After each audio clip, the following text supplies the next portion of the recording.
Assalamualaikum. Another workplace tip is about harassment and bullying at workplace.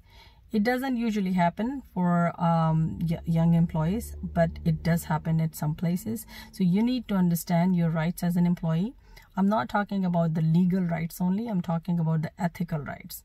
As young individuals, I see a lot of you get into body image issues, get into self-esteem issues and all that. You know why?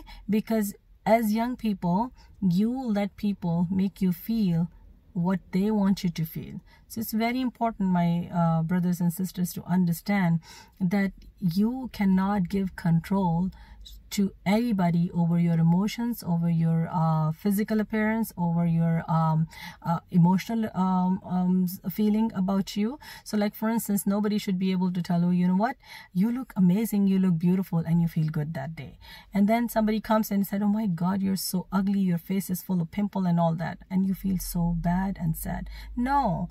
Why would you give control to anybody to actually overpower your emotions? So in a workplace setting, or even in any community setting, in your home, in your friends and everybody, don't let anybody override your emotions and your feelings for you. Don't let anybody to control your feelings about you. People should not have the power to make you feel what they want you to feel. You should have that power. You should have that control over your emotions. Praising? Amazing. Alhamdulillah. People can praise you, but that does not make you should not make you form your opinion about you.